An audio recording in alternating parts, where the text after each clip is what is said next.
I really try to take a beat, take a minute, because I need to understand my intentions.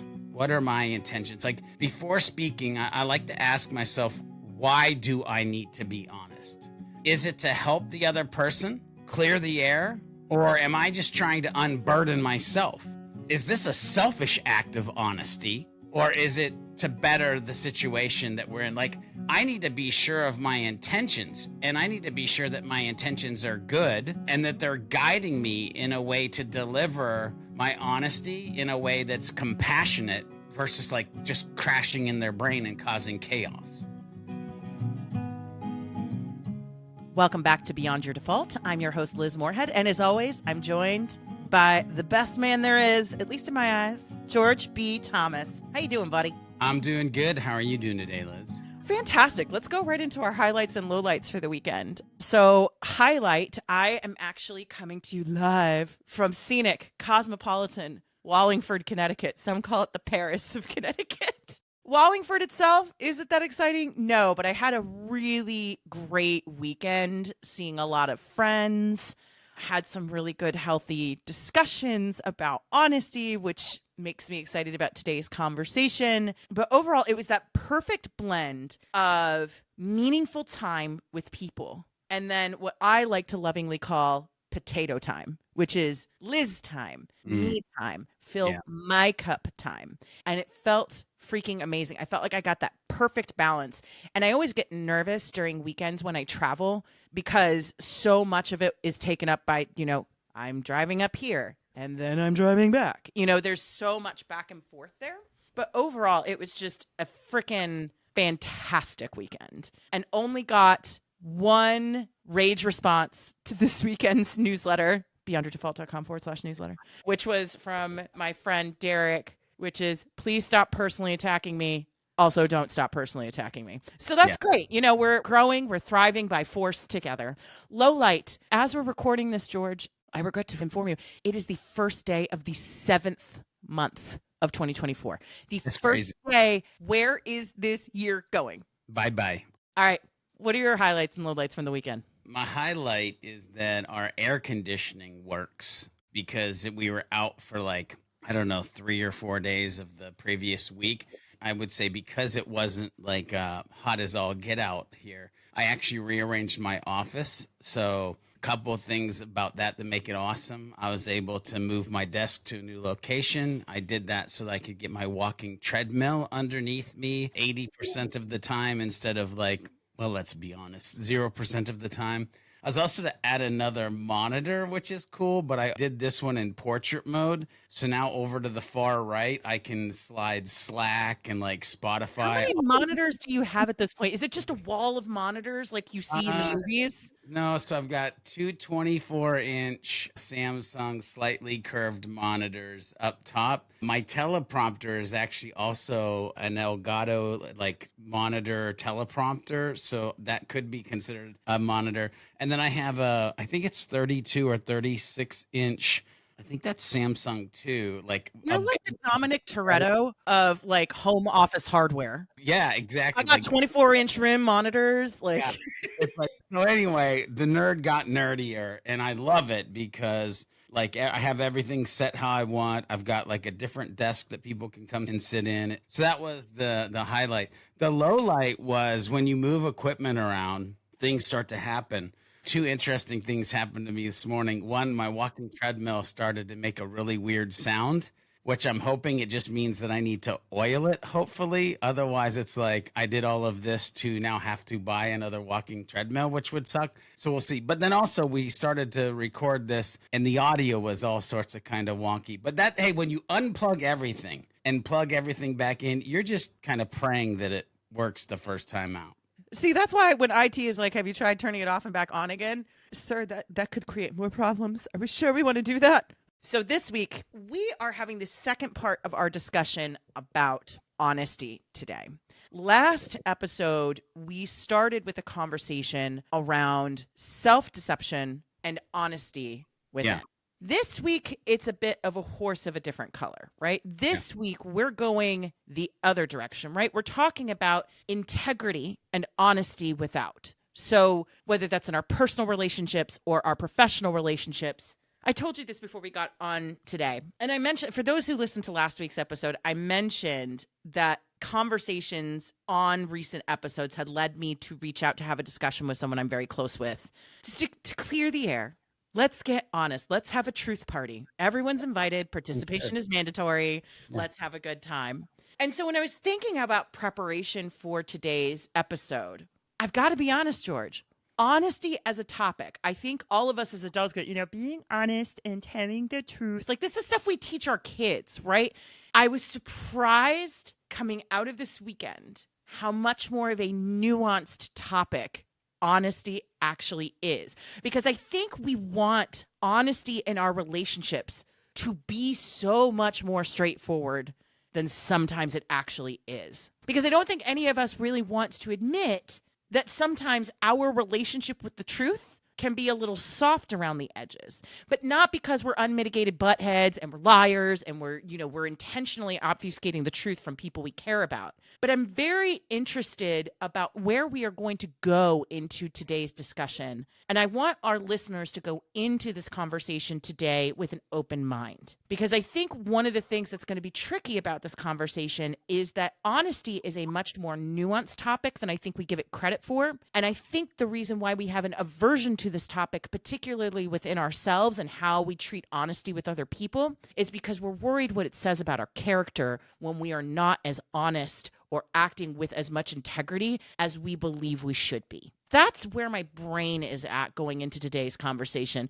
Before we go into today's conversation, George, with our first question, I saw you nodding along. Yeah, I mean, listen, this is why we had the first conversation before this conversation, because if you're lying to yourself, if you're deceiving yourself, then it becomes really easy to live a life where you're doing it externally as well. So you almost have to take care of the internal issues first so that you can focus on the external piece next. And here's the thing. This topic and a lot of the other topics that we have talked about, many of us say the words and maybe think about the words, but don't think about the implementation, like from a very tactical, micro strategic standpoint.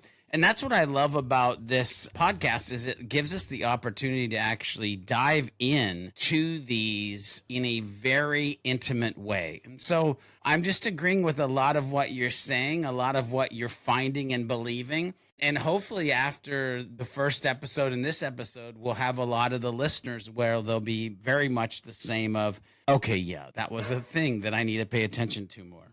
I love what you pointed out there, that if you have a flexible or challenged relationship with honesty within yourself, it's going to manifest without. And that's why that phrase exists, right? As within, so without. Or if I want to get more literal or more visual with what that relationship can look like, I know that my living space tends to be messier when internally, psychologically, I feel more confused or upset. Like my dysfunction in my head, if I don't feel like I have a good handle on things, will manifest in my living spaces. And then it's just a self-perpetuating cycle, right? I'm messy in my head, so I'm messy in my life. And I'm messy in my life, which makes me feel messier in my head. And it's just boop, boop. It's like a little horrible tennis match. But let's start today's conversation with talking about, George, why this conversation actually matters. And I mentioned this at the start, right? We're adults listening to this.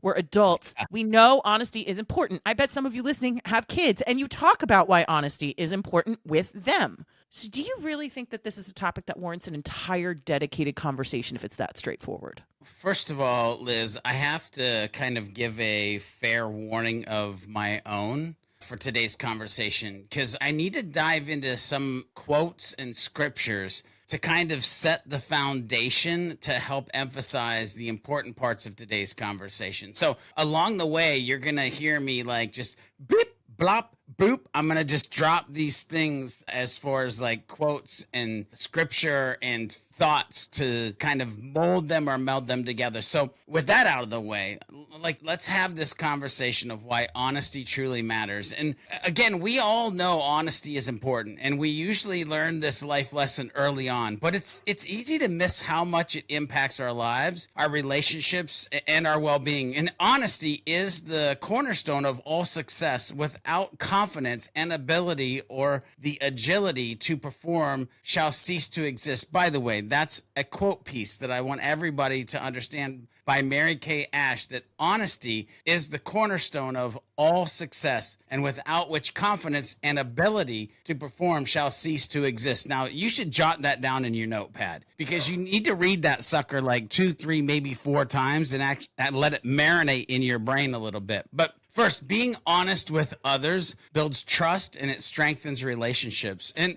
trust is the foundation of any meaningful connection that we're ever going to have, whether with friends, family, colleagues, partners. It just doesn't matter. Trust is necessary for relationships, which, by the way, all of us humans are in.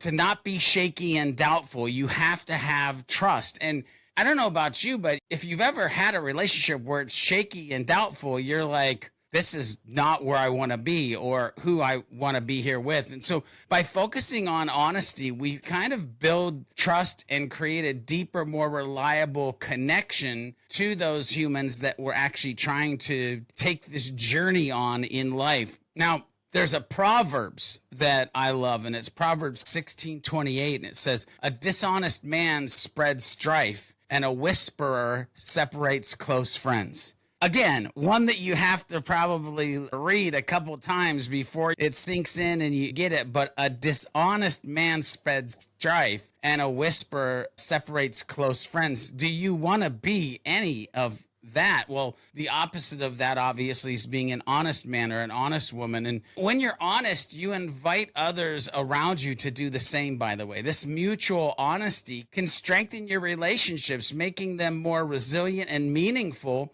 And again, I don't know about you listeners, but if I'm going to have a relationship with somebody, if I'm going to take time to invest myself in them, for them, around them, I want there to be some kind of meaning. And so sharing your thoughts and feelings, even when it's uncomfortable, can bring you closer to others. And this conversation shows how honesty that we're having today shows that how honesty can improve your interactions and build stronger bonds. So the other thing that comes to mind, Liz, when I think about honesty with others, is it encourages a key word. And I'm trying to remember if we've actually done a podcast episode specific to this word, but it's a very important word, and that's accountability.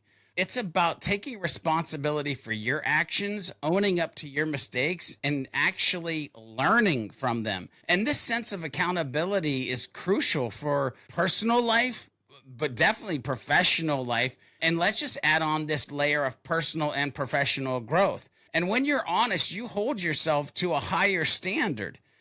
Listen, if you're on a journey for this life beyond your default, you're probably going to have to hold yourself up to a higher standard in multiple different areas that we've talked about on this podcast. But honesty is definitely one of them. And when you can do this, when you can hold yourself to a higher standard, I think it leads to greater success and, a key word here, satisfaction in all the areas of your life. And when I mean all the areas, let's just start with the superhuman framework.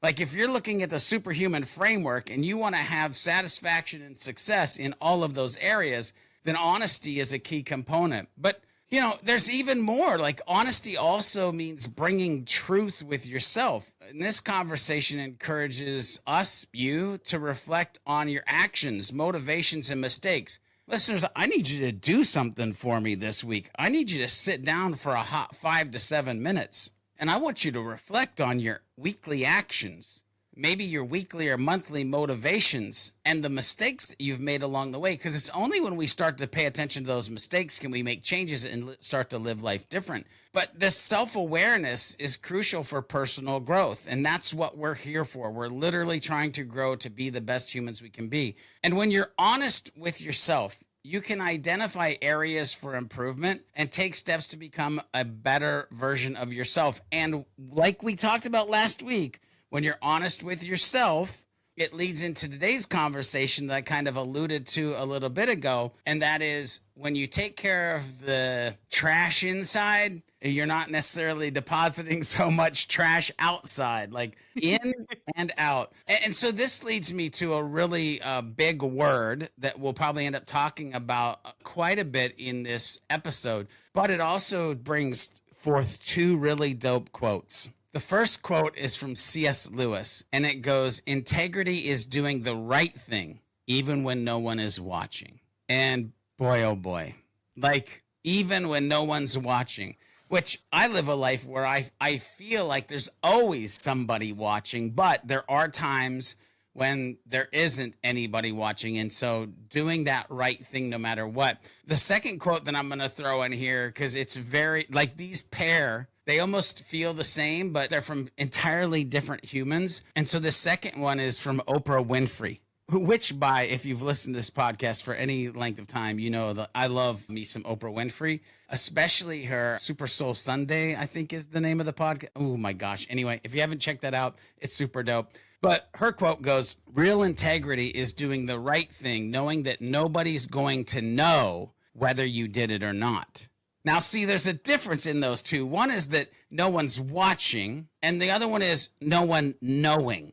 And if you think about watching and knowing and actually doing the right thing in both situations and how honesty plays a part in that, now we start to get into this level of integrity. Like, in a world where social media often promotes curated and sometimes deceptive versions of reality, like it's everybody's freaking highlight, staying true to yourself is more important than ever because it's real easy to kind of get sucked in. And this conversation that we're having today on honesty, I think hopefully it'll encourage you, the listener, Liz, you, me as well, like all of us, it'll encourage us to embrace authenticity. Because by being genuine, like you can form meaningful connections and lead a life that reflects who you truly are. We've talked about the whole ass human concept quite a few times on this podcast, but honesty is a big part of that. It creates or cultivates or generates, whatever word you want to throw in there, this positive environment. Like when you start to layer the things that I'm saying, you end up with this like kind of positive environment where honesty is a core value. It creates a positive and supportive atmosphere at home, work, or your community, the places where you hang out. And promoting honesty encourages others to act with integrity, creating a more, I don't know, harmonious maybe, productive maybe. Again, you can kind of insert the word that you want, environment. But I'll kind of say, I'm going to go into the scripture here. I was questioning myself if I wanted to go this far into the scriptures, but I want to hit here, Liz, Galatians 5:22 and 23, because I could have answered your question with this, by the way, because when you think about honesty, these other words might come to mind or might have a relationship. So Galatians 5:22, 23, but the fruits of the Spirit is love, joy, peace, forbearance, kindness, goodness, faithfulness, gentleness, and self-control. Boy, I can think about how honesty actually has a lot to do with the fruits of the Spirit. Personal attack. Yeah. And this, by the way, these might be a really great framework for how you try to show up and how you try to be. So, like, listen, dedicating a conversation to honesty is not just justified. It's essential for any of us trying to live our best life, and especially for anyone who's trying to live a life beyond their default state. And so before the next question that you ask me, I want to give one more scripture. And by the way, I warned everybody, like today was going to be a scripture and quote. You need to stop apologizing for that. You know, you just need to show up on the mic and do what you do, because this is what we do. This is what we do. So Philippians 4:8 goes like this. It says, finally, brothers and sisters, whatever is true, whatever is noble, whatever is right, whatever is pure, whatever is lovely, whatever is admirable, if anything is excellent or praiseworthy, think about such things. So when you hear like truth and noble and pure, like, again, these are words that align or are part of, or I just go to the, yes, Honesty is a big freaking conversation. 2 episodes so far. Could probably be 2, if not more. But it's definitely worth taking the time to have this conversation so that we, as the host, and you, as the listener, can actually unpack this junk and either say, hey, I'm doing a great job, or go, ooh, whoops. Well, that about wraps up the podcast, guys. Thanks everybody for listening. I think we had all the high notes, and we don't have to ask each other any uncomfortable questions now going forward, do we, George? Just no, That's we're how good. this is going to work. No, it's not going to work because, let's go back to episode 42, the superhuman framework, which outlines the 10 pillars for living a life beyond your default, one of them being honesty, which is why we are here having this discussion. You touched upon it there, but then you just brought it up again in going through why this conversation matters. And this is where we start to drill into trust and credibility in relationships, because you mentioned that being honest, it builds trust and credibility in relationships. But I'd love to hear from you about a time when being honest with someone helped you strengthen your relationship with them. Like, what does that actually look like in practice? I hated this question, by the way, but you always get one or two that you hate, and that's fine. It means I'm doing my job. So, Liz, for me, this was a difficult conversation that I have to have because of the question you asked, but I'm willing to share it. As people may or may not have realized by listening to this podcast, I have 2 sets of parents. I have 2 moms, I have 2 dads. Now, that comes with a whole set of its own difficulties. But when you move 2,400 miles away from one set of your parents by the age of 3 years old, there's bound to be some issues that arise. Now, I'm going to try to transport us back in time for a minute, but I do want to share with the listeners that I have a great relationship with all my parents right now. So things have worked out and we're in a better place. But with that said, in an effort to answer your question, it wasn't always that way. And so this has been 10, 12, maybe 13 or 14. Wow, time flies. Anyway, we'll say 14 years ago. It could have been a little bit longer, a little bit less. Nevertheless, my wife and I, were in Idaho. And we are up in the mountains of Idaho, and we are having a kind of special service for her father. Her father had passed away. And we were coming off the mountain, and all of a sudden our phones just started blowing up. Her phone, my phone. And we're like, okay, that's kind of crazy. But it's not crazy because you don't have cell service in the mountains of Idaho. But when you come down to where like normal folks live, that's cool. So come to find out that the same time we were having this service for my wife's father, my grandmother on my father's side passed away. Now, my father and I have always had difficulty in seeing eye to eye and believing what was best for me when I was growing up.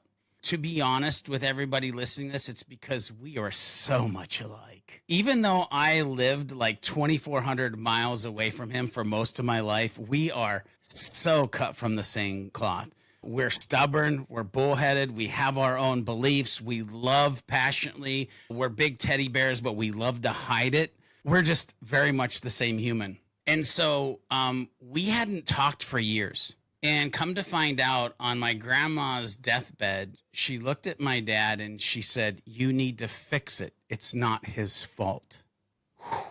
So when I heard my dad say that mom or grandma said that I needed to fix it because it wasn't your fault, I immediately actually was relieved. To be honest with you, I almost felt like somebody finally saw me. And it was almost like she had given him the vision she had, but he hadn't received at that point. And so we had a conversation. Literally, we met at a bar, sat down to have a couple beers because we needed to work this out and we needed to have a good relationship moving forward.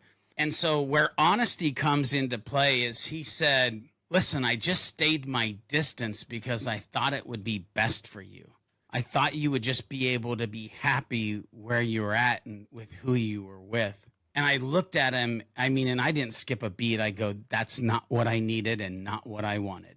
I always wanted you in my life. And I didn't understand why you didn't want to be there." And just having this moment where we were like raw and honest and just had like this super cleansing yet dirty conversation of like past and future. And we literally ended the conversation with, let's never let this happen again. Let's make sure we always focus on having a good relationship. And since that day, I mean, it's like any human relationship. You laugh, you cry, you struggle sometimes, but we've always come back to like, no, we're good. We're good because we're not where we once were. And we're not where we once were because we're willing to be honest with each other. I told you this was going to be a hard conversation. Oh, my God. How does it feel to be honest about it? It feels good. Again, it's part of my life's journey that I don't think I've shared with anybody other than my wife. And now I've literally shared it with whoever in the world that listens to this. And I guess what I would say, too, is to the listeners, like, if you have somebody like that in your life, then take the first step. Have the honest conversation if you can, and try to put yourself in a good place. Again, some circumstances you're not going to be able to, but if you can and you want to, then quit making excuses and do it. Can we end the podcast here? We tried to end this twice now, and we're not even like halfway. I know. Those conversations are always such a challenge. And I've been writing about this a bit in our newsletter because it's where my brain has been recently, is thinking about this idea of that frictional internal moment where we know what the truth is, but we're still trying to get ourselves over the hump of saying the quiet part out loud. And that's usually the most friction-filled part of the experience. Because when I think about times where I've had to have honest conversations with somebody, man, I would like to listen to Gilbert Gottfried read the entire Bible, start to finish, at max volume, rather than say out loud anything that is in my heart. Like, I don't want to do it. Yeah. But when I think about those moments where it has been a payoff, we try to simplify our lives to a point where we create complexity, because we do not want to confront a truth, or we're worried, well, it's just going to create more problems and more headaches than it's worth. Congratulations. You are now creating the exact headaches, the exact problems that you were trying to avoid. I had a conversation with a friend of mine this past weekend, and I remember at one point I said to them, I don't know if we're the smartest dumb people or the dumbest smart people alive. Because we've had this one problem for years, to the point where the problem has been something where it's like, well, our friendship or whatever, it's just always it's so heavy and dramatic. So I showed up and I had notes, I had props, I had I was structured. I'm like, I am not doing this anymore. And so I laid it out and I walked through. I'm like, so this is one part of the challenge that I'm seeing. I'm going to say all the quiet parts out loud. This is the other part, and this is the third part. And then I looked them dead in the eye and said, wow, I wonder why everything feels so complicated all the time. What could it possibly be? And this is a problem that's been going on for 6 years, George. Wow. 6 years. Because we kept trying to keep it simple. Yeah. It was so funny, too, because as I was going through this is where I think sometimes we get into a challenge of, yes, that level of honesty was so important to us, and it genuinely strengthened our friendship. Like, we came out of that like in a much, much better place. I don't think we've ever been closer. But at the same time, it was almost impossible to have the conversation to begin with, because I remember leading up to that conversation, man, I was mad as hell. I was mad.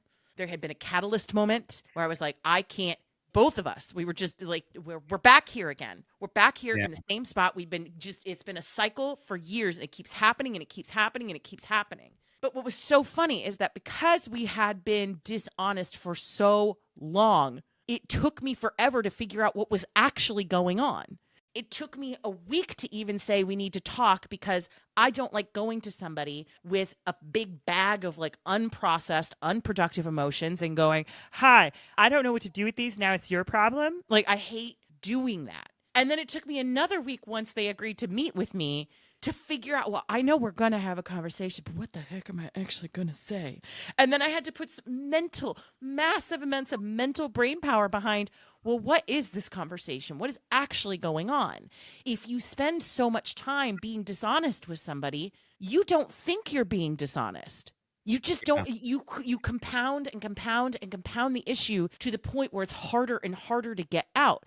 Every time you are dishonest in a relationship with somebody, you're not saying that quiet part out loud. Imagine every time you make the choice to keep your mouth shut, you're taking a step back from each other. Yeah. And you're taking a step back and you're taking a step back. And then one day you look up and they're 1,000 miles away and you have no idea how you got there. It's interesting, Liz, as I'm hearing you kind of talk about this, there's a couple of things. One, you said a couple times, we just wanted to keep it simple. And when I hear that, what I hear is that we just decided that we're going to lie to ourselves and to each other. Oh my God, I have to break in here because you know what I actually pointed out to him? I said, let's pretend for a moment that our friendship is a lamp. Apparently, at some point over the past 6 years, you and I went, let's just tell everybody it's a pony. And here's the funny thing, listeners and Liz. When I think about lies, I always kind of think about lies are like onions. There's layers deep, usually. They stink. And at the end, they make you cry anyway. Damn it, George. Just saying. Oh Next my time you go to God. tell that little white lie, just you're adding a layer. Well, that's the funny part, though. It doesn't feel like lying sometimes because what was funny is I remember having this conversation and saying it took me a while to realize we were talking about the wrong problem. We were going circumstance by circumstance and situation by situation. We'd take turns like, oh, this time you were a jackass. Now it's your turn to apologize. Now this time it's my turn to. It's a never-ending, exhausting tennis match. It's exhausting. But that's the key there, right? If you don't act with honesty from the beginning, these issues compound. And then it'll get to the point where you don't even realize you're being dishonest anymore because you've lost sight of what's actually going on. So, question for you. Can you talk to me about a time, we're sitting here lofty, like, just be honest, kittens. That's it. That's all you need to do. Check that truth box and you're ready to rock. It's not easy. So can you talk to me about a time when maintaining your integrity was particularly challenging and how you navigated it? Oh, you're already smirking. Okay. You remember before we hit the record button, I told you there's a question I didn't have an answer for, but I'd let you know when we got there. And okay. I would let you go first so I could actually see if it actually teed anything up. I stared at this question because I'd come back to it and stare at it again, and I'd leave it, and I'd come back and I'd stare to it again. And I was like, I don't know how to answer this question. I don't. Why? I don't know. Nothing like immediately popped to my brain of this. George, you've never had a time where telling the truth felt like giving what you would imagine birth to feel like. You've never felt that. You've never felt that there were times where to say the quiet part out loud was a hurdle. It was tough. I mean, maybe I'm having a hard time connecting with this question, but the way that you just said it, I would say, well, probably the first time I got divorced, because I literally was like, okay, nobody wants to say it, but this isn't working and I can't stay here. And when I mean I can't stay here, like I can't stay here mentally, I can't stay here physically, I can't stay here relationally, I can't stay here. I have to go. So I said that out loud as my brother pulled up and I took suitcases of clothes and headed out. But yeah, I don't know. I just have a hard time with this question and maybe it's because of what we'll talk about later. So anyway, you go ahead and then maybe it'll spur something. So Liz, I'll ask you, have you had an experience where maintaining your integrity was particularly challenging? No? We've talked about this many times on the podcast. I'm an angel. Yeah. I'm perfect. No, God, no. In fact, this whole situation, cosmically timed. I did not plan this conversation to be podcast fodder. It didn't happen that way. But the funny thing is that I think we do not realize that when we are struggling to say the truth that is in our hearts, we don't see it as struggling to maintain our integrity. I think we view challenges with telling the truth and challenges with maintaining our integrity as two different things, right? Because situational moments where you struggle to tell the truth are situational. They're circumstantial. You find ways to mentally architect reasons why it is challenging. Maintaining your integrity is something that sounds more like it's impugning your character, right?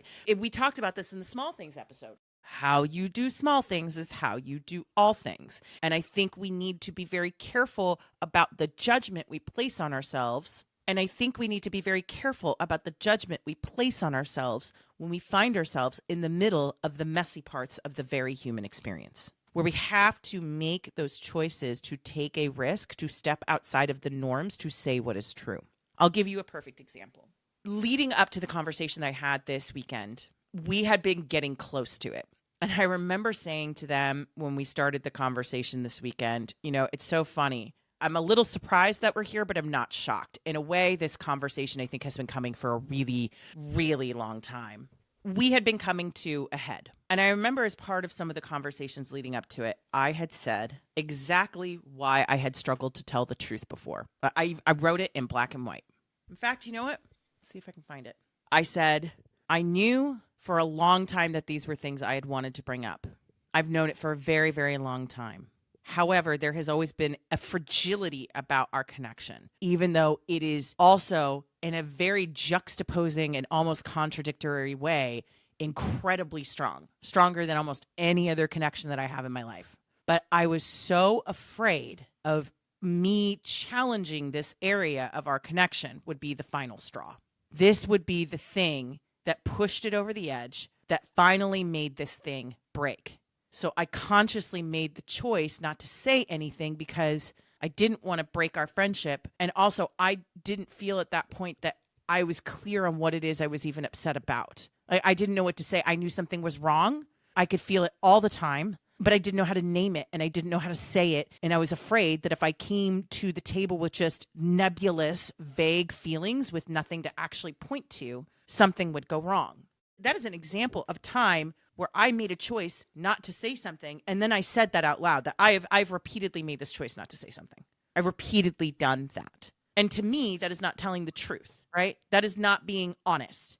I wasn't maintaining integrity within the connection until I finally said that quiet part out loud, right? And this conversation that we ended up having this weekend was exceptionally challenging, but we never fought during it. The room was completely filled with lots of uncomfortable feelings and whatever, but it was harder than I thought it would be, but mostly it was easier than I thought it would be. Because here's the thing. It's not just about whether or not you're willing to tell the truth. If we're talking about one-to-one relationships, you have to ask yourself, do you trust the relationship enough to withstand the truth? And that's usually where most blocks come in.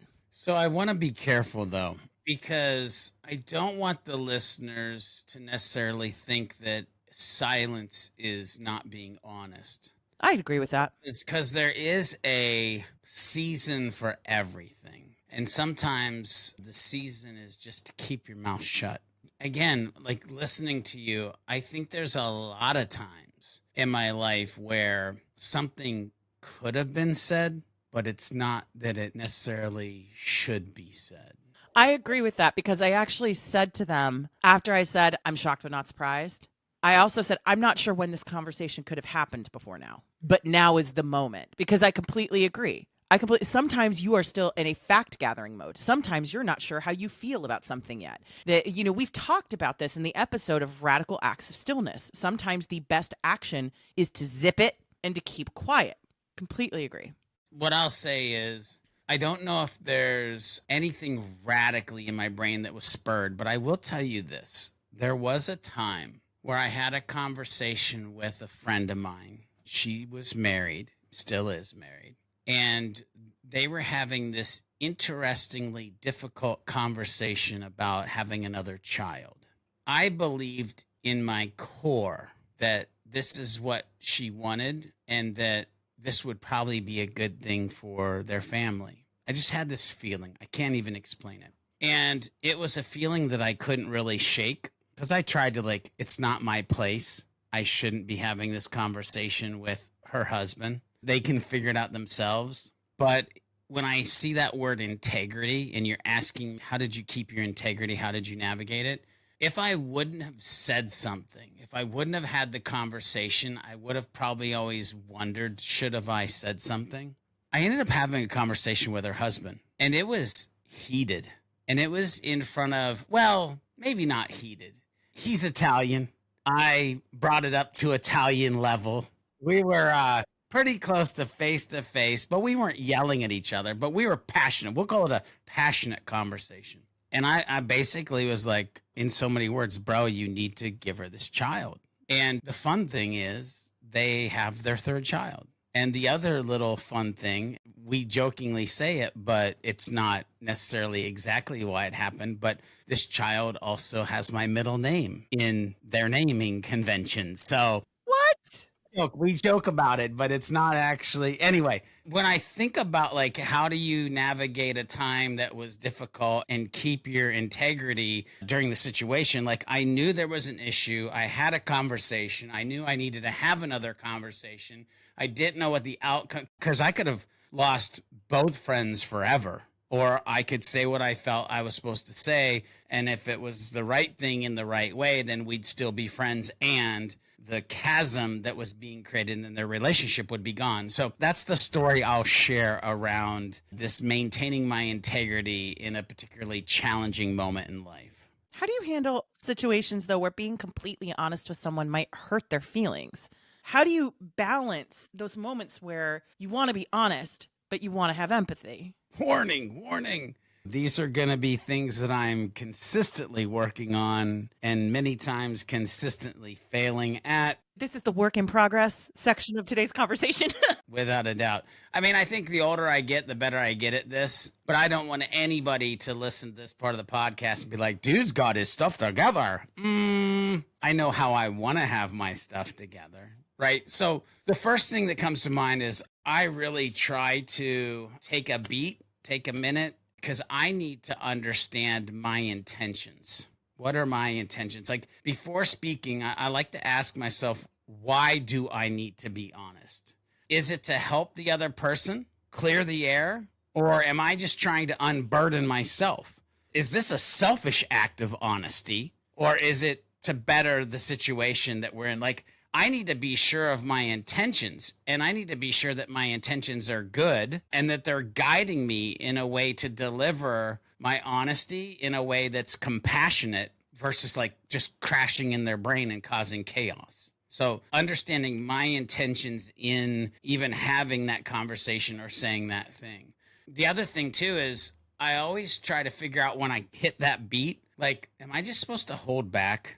There are times when full honesty might not be necessarily helpful. Are you being honest or are you just being hurtful? If the truth is likely to cause unnecessary pain without any real benefit, it might be a kinder thing to do as a human for me to just hold back and find a more gentle way to address the issue or a better time to address the issue and understanding if they're ready and right. And so like understanding like, I kind of mentioned Ecclesiastes 3:1. There's a time for everything and a season for every activity under the heavens. Like, is this the time or not? And so giving myself the space for that, like, maybe not now. Sometimes as honest as you want to be, Liz, and I mentioned this earlier, there is just a season to keep your mouth shut. Like, zip it, dude. Just zip it for right now. Which part of the Bible is that? Ecclesiastes 3:1. Yeah. 'Tis the season to zip it. Yeah, just season to zip it. The other thing that I'm very much tried to program myself in life in this, and then so it therefore comes along for the ride on this conversation of honesty, is a positive mindset. And so focusing on the positive when I'm skipping that beat to kind of give myself time to think about this, like if it's possible, I try to start with something positive. Acknowledging what the person is doing right can make the conversation feel more balanced and less like an attack. For example, I appreciate how much effort you put into this, and I have a suggestion that might help even more. Like if you're a leader, you've probably heard of the SH space T sandwich. Say something good. Say the constructive criticism. The compliment sandwich. Yeah. Yeah, the compliment sandwich. I just called it beep sandwich. But I try to be thoughtful with my words. Like, how do I frame this in a way? Like, I want to be honest, but I also want to frame it. There's kind of a communications ninja tip, and that's like I statements to express feelings and perspectives, which can help the other person understand where I'm coming from without feeling attacked.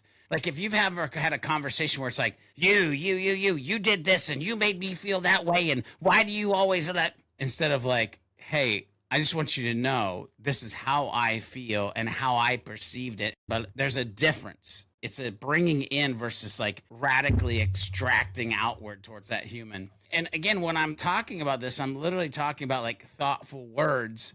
And I've mentioned compassion. You have to be patient in these moments. Well, again, something I'm trying to be. You should try to be patient and compassionate.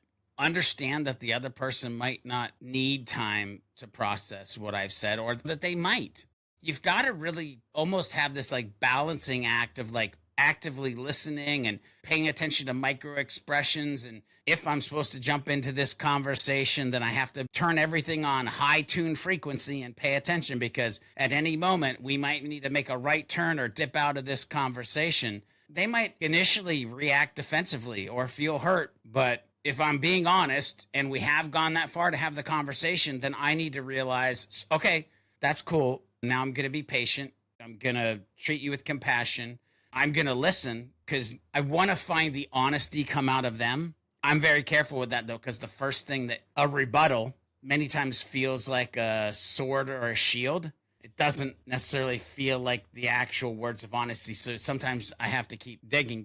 That's like where my brain goes. And Liz, I'd be curious of like your thoughts, like where your brain goes, either on what I said or just the question in general. I think it's a very romantic notion. People will say, I'd rather you hurt me with the truth than love me with the lie. There's the whole book by Kim Scott called Radical Candor, which talks about ruinous empathy, which is you think you're being empathetic, but you're actually just ruining everything.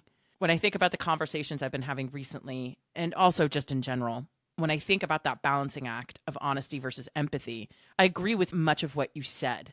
There is a time where, and this is where I sometimes end up in situations where I end up being accidentally, quote unquote, dishonest because I'm withholding feelings, but it's just because I'm trying to figure out what it is I'm actually feeling. Again, I tend to err on the side of, unless I can constructively show up with my feelings and explain what I'm feeling, why I'm feeling it, and how I got here, and what I'm really looking to achieve in terms of addressing it, I have a hard time saying that out loud. And sometimes that can appear as dishonest. And actually, that was some feedback I got this past weekend, which is that, it can sometimes feel like, oh, am I waiting for the other shoe to drop? And it's just often, no, you're not. There's nothing wrong. And so what's interesting is finding that compromise, that understanding of it. Sometimes I'm just feeling a feeling because I'm being a butthead. I'm being a selfish, self-involved butthead, and it has nothing to do with you. The facts of the situation and my feelings on the situation are not even in the same room. They are on separate continents in different countries. And until I can figure out how to get my feelings back in the same room as the facts of what has actually happened, I tend to err on the side of keeping my mouth shut. That's where I tend to choose silence and stillness, because my feelings aren't necessarily, they're not truthful in that they're not reflective of what is actually going on. But there is a difference between feelings that are explicitly one-to-one directive. I am angry because they did this thing. I have every right to be angry. We need to talk about it so we can rectify it because a wrong was done. But there are also those that I consider to be more instructive. What is this feeling trying to tell me about what is actually happening? Why am I feeling this feeling, right? And this ties into this honesty versus empathy thing, because I feel it is my responsibility in my relationships to be very clear of that distinction. I'll tell you exactly what I told my friend this week. And I said, I knew we needed to have this conversation because for the first time in the history of forever, you had brought up hanging out and wanted to schedule it. And I immediately went, I don't want to do that. Ooh. I didn't say it out loud. And I'm like, I have never felt that way. You are one of my favorite people on this planet. I go out of my way to spend time with you. I go out of my way to make time with you. And that was the first time I had ever felt that. And then they said, do you not want to go? I'm like, no, of course I do. Of course I do. That's why I scheduled it. That's why I never told you. That's why I didn't say that. And I said, but there's a reason why I didn't bring it up then. Because immediately I felt, okay, you need to calm down, Liz. You need to take several seats. You need to dog ear this feeling like a spot in a book and come back to it later when you can actually look at it with a clear mind. And I said, I realized I'm glad I had that feeling, not because it was truthful, but because it was instructive in terms of you have now reached a point where this conversation must happen. We have now gone far enough. That's usually the time I find the most of where I'm having that honesty versus empathy friction, push and pull, is this idea of, am I even ready to have this conversation? Because sometimes those feelings aren't instructive. Sometimes I'm just being a moody little bee. Sometimes I'm being selfish. Sometimes I'm just having a bad day. And I'm having a level 15 reaction to something that is, yeah, not great, kind of annoying, but it's really a level 4 kind of reality, right? And nobody needs to deal with my level 15 BS. Right. If it's a 4, nobody needs that. Nobody needs that. But then the flip side of that is this. That quote is true for a reason. Hurt me with the truth, don't love me with the lie. One of the things that was so clarifying about this weekend was the realization that one of the reasons why it ended up, I said it was harder than I thought it would be, and it was easier than I would thought it would be in a lot of ways. It was easier in that it was a reckoning for me where I had to acknowledge, do I feel safe enough to tell the truth in this situation? Because I had a lot of fears. I had a lot of friction. I think that's totally normal, right? I got to say the quiet part out loud. Like it's a kidney stone. We got to do it. We don't want to, because we have natural fears. Our brains are programmed to keep us safe. But there was a part of it that was easy because when I showed up to the conversation, I felt like I knew that this was worth fighting for. I knew that out of any connection I have in my life, this is one where like I feel the most psychologically safe, right? And so it was worth having that discussion for me. But then if I'm taking it even a step further, I didn't have a choice. You have to. I mean, at some point, it's a get off the pot situation. At some point, empathy, I don't know, maybe it's just not even part of the conversation. It's a matter of, are you showing up to that conversation, making it a you versus them issue? Or are you showing up to the conversation saying, this is us putting our brains together to solve a joint problem? And I think that's when I can start pulling empathy out of it because it's less of a personal attack. It's not about, this is you and what's wrong. And, it's about, hey, we have manifested this idiotic, stupid chaos circus together like a family. Can we fix it, please? It's interesting. I love a lot of what you shared. The only thing that like my brain immediately jumped or wanted to jump at something you said is our brains are programmed to keep us safe. I hope the listeners, especially of this podcast, realize your brain is reprogrammable. And that's what we're talking about on this podcast in many episodes is where should you program it to go in the direction that you need it to go, whether it be around honesty or any of the other topics that we've gone through. I would want the listeners to actually give themselves, 10, 15 minutes, 30 minutes after listening to this episode and say, how and where in my life do I need to reprogram my brain? And by the way, you might want to listen to the first episode and this episode. Then you give yourself 15 minutes, 30 minutes, heck, maybe an hour, and be like, where do I need to reprogram my brain on this conversation of internal and external honesty? I love that. And I completely agree. And this is also something I wrote about in our newsletter many weeks ago, beyondyourdefault.com/newsletter, where I talk about the difference between listening to your intuition and listening to your brain, because your brain is big, fleshy paperweight in your skull that is programmed at an instinctual level to keep you from getting eaten by dinosaurs as cavemen. We have a survival instinct. It is strong. It is good. I like to think of it, though, as a CEO versus COO situation. Your intuition, your inner cupcake, your voice of God, your whatever it is that you call it, is often where you are going to find your deepest knowing. What it is you really want, what it is you really don't want. What's your purpose, what lights you up. That full body feeling that we are referring to when something is either a full body yes or a full body no. That is your CEO. That sets the vision for the company that is your body and your life. Of course, CEOs are big visionary people. They need a COO to go, so this is how we make it practical. This is how we make it achievable. Here are the spreadsheets. Here are the teams. Here are the operations and the infrastructure that needs to be stood up. I'm going to ask you a couple of tough questions, but you have the abilities, the CEO, to override. Your brain is your COO. You see it, and that's good, right? You need a COO because it's going to enable you to take that big picture pie in the sky vision and make it real. Otherwise, you're just going to be wishing forever from a sentient baked good located somewhere in your abdomen, like I do. You don't want that. But this is why there has to be a balancing act. The COO isn't just there to challenge your vision to make sure it is sound and it is achievable. It is also incumbent upon you as the CEO of your own life with your inner cupcake to push back and say, this is what we're doing. We don't have the iPhone because Steve Jobs played nice. So those are my feelings on intuition. Love it. I want to wrap up today's conversation by, and this is where listeners, you may hear me every week. So what advice do you have? And this is where I start frantically taking notes. So I would recommend you do the same. What advice would you give someone air quotes, who struggles with being honest in their personal and professional life for whatever reason? And how can they develop greater integrity in their interactions? So, and this is again one of those interesting conversations, but learning from mistakes that you make, which by the way, there's a whole conversation about failing versus like lessons. And I'm not talking about failing. I'm like, we all make mistakes, but learning from mistakes is key to developing integrity. It's important to acknowledge that things happened, to apologize when you catch yourself being dishonest.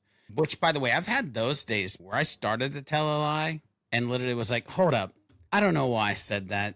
That's just a bunch of bullshit. Here's the actual truth. Which, by the way, when you do that to somebody, they're like, wow, okay. And I've literally had those moments where I'm like, I don't know why I started to say that because that's not the way I feel or that's not actually what happened. This idea of kind of owning up to your mistakes, it shows accountability and commitment to honesty. And so, like, again, if you think about that, it's learn from the mistakes, but own up to your mistakes. The other thing is we talk a lot about reflection in different episodes of this podcast, but taking the time to reflect on what led to the dishonesty and think about how you can handle similar situations better in the future. Because, by the way, if you're prone to do one thing here, you're probably prone to do that thing there. I'm giving a pause so that can sink in, ladies and gentlemen. If you've done it once, you'll probably do it again because it becomes a habit. It was the easy way to get out of that conversation. It was the easy thing to say versus the thing that needed to be said. So reflect on what led to the dishonesty and think about how you can use that as a roadmap to treat it or do it better in the future. Because I think this process will help you grow and strengthen your resolve to maintain this level of integrity that you want to keep as you're on this like journey beyond your default. Mark Twain, by the way, had a great quote. If you tell the truth, you don't have to remember anything. I'm like, oh, dude, that is so freaking true. Which again goes back to my onions, right? If there's no layers, then you don't have to remember what you're actually cutting through to get to the right one to have the conversation. But again, if you tell the truth, you don't have to remember anything. Mark Twain. When communicating with other humans, as much as you can, where it makes sense, be specific and direct. The other thing that we do a lot of that we need to avoid is vague statements. Why do we find it so hard to be clear about what you're being honest about? Man up, woman up, put your big girl or big boy pants on and like have a human conversation. When you can be, and I know I'm making it sound easier than maybe it is, dependent upon the situation you're in, but when you're specific and direct, this helps others understand your perspective immediately and reduces probably one of the biggest potholes in human communication and relationships, and that's just general misunderstandings. Like you were vague, so they misunderstood you, and so now they're pissed. Well, that's not really what I meant, but that's what you said. Well, but that's not what I meant, but that's what you said. And so begins the game of volleyball. The other piece of this is there is a difference between listening, and I'll give the analogy of like if you're a husband and a wife scenario and you're listening and you hear Charlie Brown's teacher, that is not listening. That's hearing noise.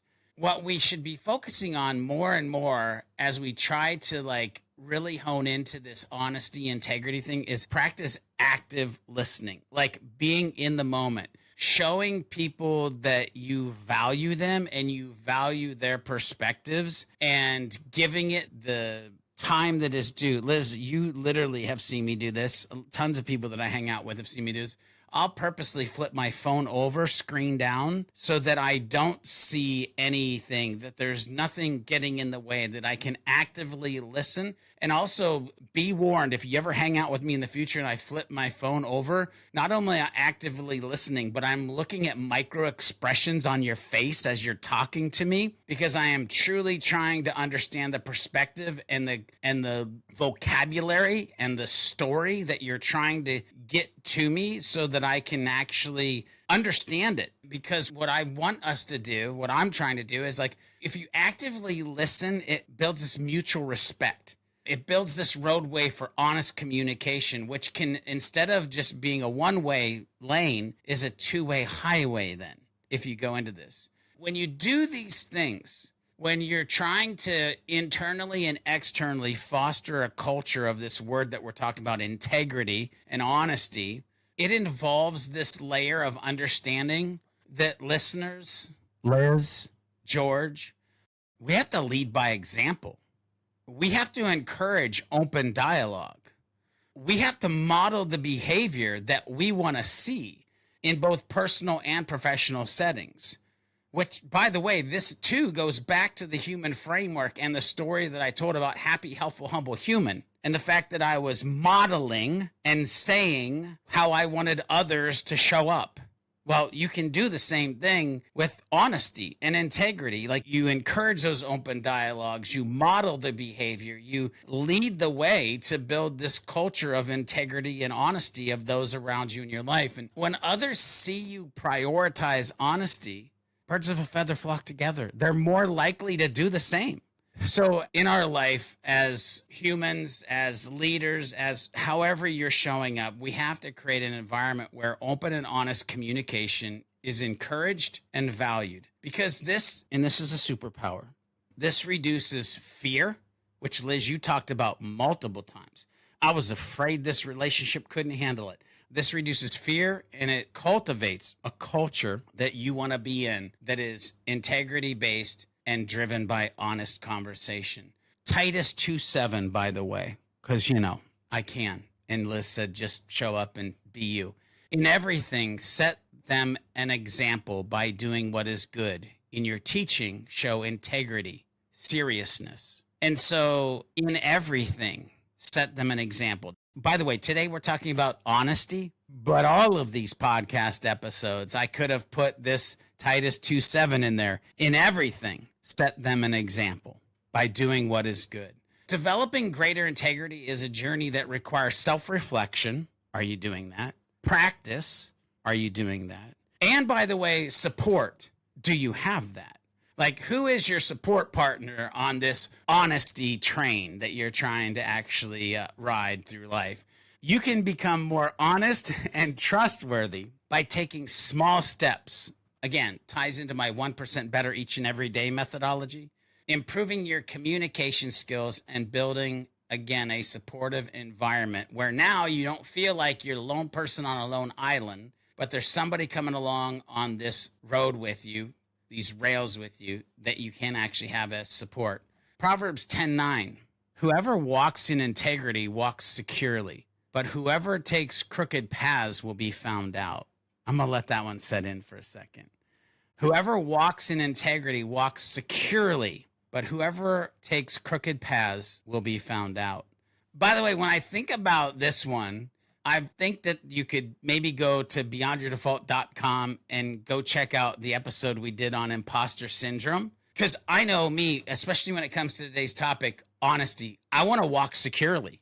Heck, in a lot of the topics we talk about, I'd much rather walk securely versus always being nervous or anxious about this idea of being found out.